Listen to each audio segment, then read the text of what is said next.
جناب اسماء بنت امیس پہلے حضرت علی علیہ السلام کے بھائی جناب جعفر طیار ابن ابی طالب کی زوجہ تھیں۔ سب سے پہلے ہجرت جو جناب جعفر طیار کی قیادت میں حبشہ کی جانب ہوئی ہے، جناب اسماء بنت امیس شانہ بشانہ ساتھ رہیں اور ہجرت کی تمام تر دشواریوں کو اتنے خوبصورت انداز میں تحمل کیا کہ تمام مہاجروں کے دل کی ڈھارس بن گئیں۔ حبشہ میں قیام کے دوران آپ نے بہت سی نمایاں ذمہ داریوں کو انجام دیا۔ وہاں کے لوگوں کو اسلام کی تعلیمات سے روشناس کرانا آپ کے ذمے تھا۔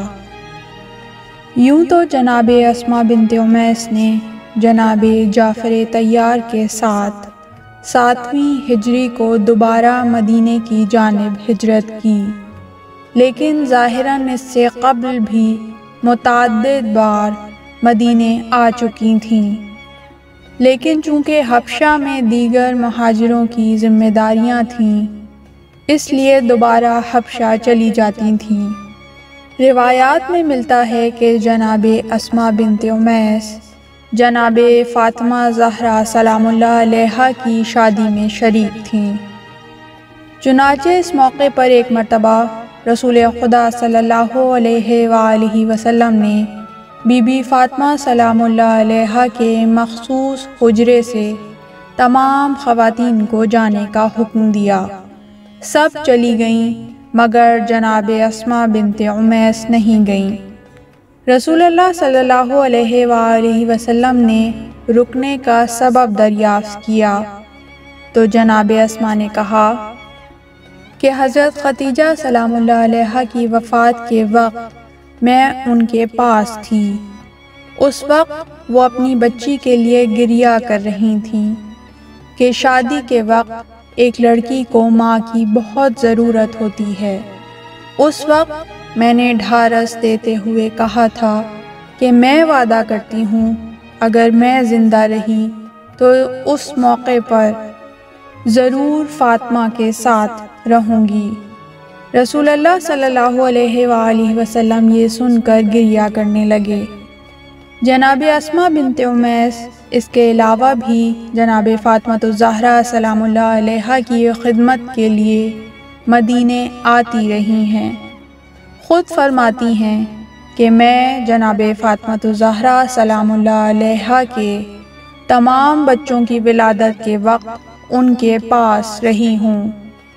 آپ حالانکہ عمر اور رشتے میں جناب فاطمہ سلام اللہ علیہا سے بڑی تھیں اور جناب فاطمہ سلام اللہ علیہا بھی آپ کو ماں کہہ کر مخاطب کیا کرتی تھیں، مگر جناب اسماء بنت امیس اپنے آپ کو جناب فاطمہ الزہرا سلام اللہ علیہا کی کنیز کہلا کر ناز کیا کرتی تھیں۔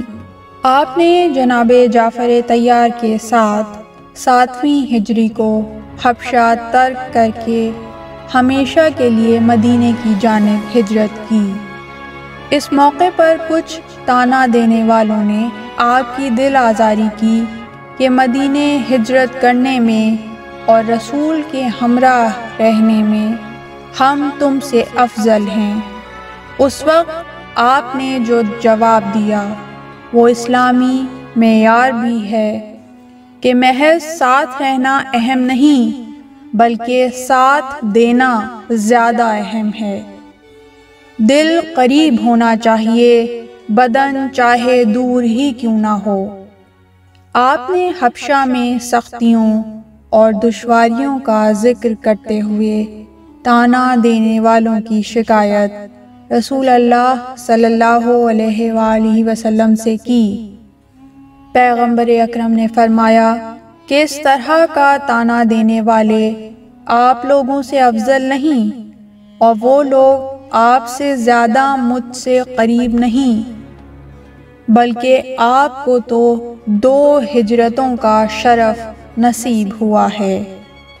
اسی طرح آپ نے خواتین کی زحمتوں کا ذکر کرتے ہوئے قرآن میں ان کے تذکرے کے سلسلے میں دریافت کیا ابھی اسماء بنت امیس کا سوال پورا بھی نہیں ہوا تھا کہ سورہ احزاب کی 35ویں آیت نازل ہوئی، جس میں خواتین کی 10 نمایاں صفات کا ذکر کیا گیا۔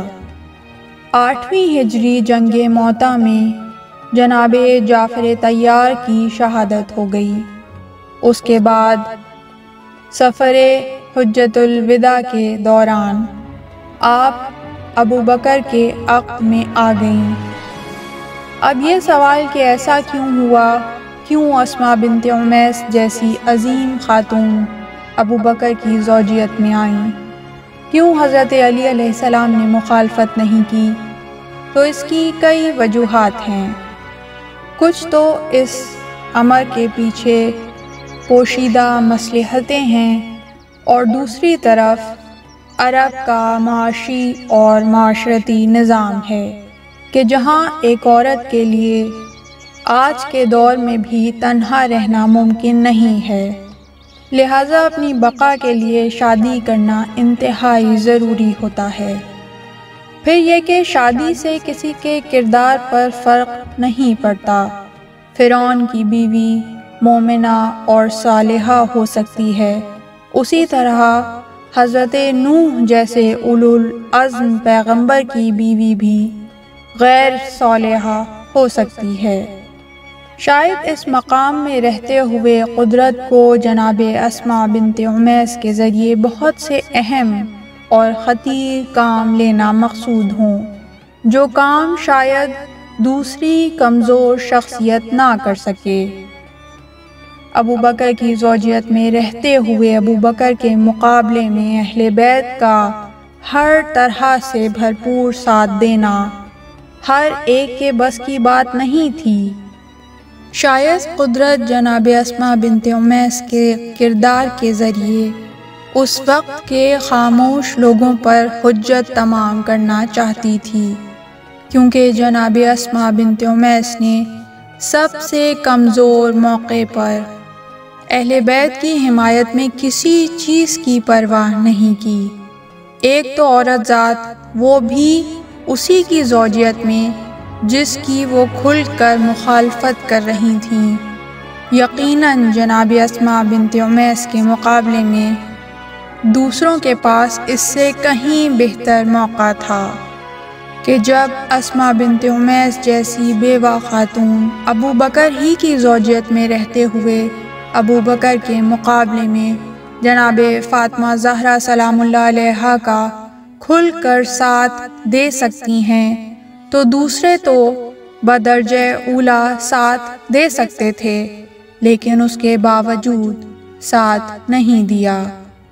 دوسری جانب محمد ابن ابی بکر جیسے ہیرے کو نجات دلانے کا سبب بھی اسماء بنت امیس ہی بنی کہ کس طرح باطل ماحول سے پرورش کرتے ہوئے حق و صداقت کے در پر لے آئیں، اور محمد ابن ابی بکر نے آغوش علی میں تربیت پائی۔ لہٰذا یہ کلیہ ہمیشہ ملحوظ نظر رہے کہ رشتہ داریوں سے پہلے کردار پر نظر کر لیں۔ جناب اسماء بنت امیس کے سلسلے میں بھی یہی کلیہ جاری ہے۔ اہم یہ ہے کہ ابو بکر کی زوجیت میں رہنے کے باوجود جناب اسماء بنت امیس کے دل میں اہل بیت سے محبت و مودت و عقیدت میں ذرہ برابر کمی نہ آئی، بلکہ ہر حساس موڑ پر آپ اہل بیت کے ہمراہ اور ابو بکر کے خلاف ہی نظر آئیں۔ آپ نے قدم قدم پر اہل بیت کا ساتھ دیا۔ فدق کے مسئلے میں اپنے موجودہ شوہر ابو بکر کے خلاف جناب فاطمہ سلام اللہ علیہا کی گواہ بن کے آئیں۔ آپ نے اہل بیت کے فضائل اور ان کی عظیم منزلت کے سلسلے میں احادیث رسول صلی اللہ علیہ وآلہ وسلم کو اس وقت بیان کیا جب حکومت وقت رسول صلی اللہ علیہ وآلہ وسلم کی حدیث بیان کرنے پر پابندی لگا چکی تھی، اور بڑے بڑوں کے ناطق بند تھے، اسی لیے آپ کا نام بزرگ راویوں کے زمرے میں آتا ہے، جنہوں نے نہایت جرأت مندی کے ساتھ بہت سی اہم روایتوں کو نقل کیا ہے، اور فریقین کے نزدیک ان کی نقل کردہ روایتوں کا درجہ بہت بلند ہے۔ جناب اسماء بنت امیس اہل بیت کی محرم راز رہی ہیں، ہمیشہ ہر وقت جناب فاطمۃ الزہرا سلام اللہ علیہا کی تیمارداری میں لگی رہیں۔ وقت آخر آپ ہی جناب فاطمہ زہرا سلام اللہ علیہا کے ساتھ تھیں۔ بی بی کی آخری گفتگو جناب اسماء بنت امیس کے ساتھ ہوئی۔ جناب حسنین کریمین اور مولائے کائنات کو شہزادی کونین کی شہادت کی خبر آپ ہی نے دی۔ بی بی فاطمۃ الزہرا سلام اللہ علیہا کی وصیت کے مطابق وقت غسل صرف آپ ہی حضرت علی علیہ السلام کے ہمراہ تھیں۔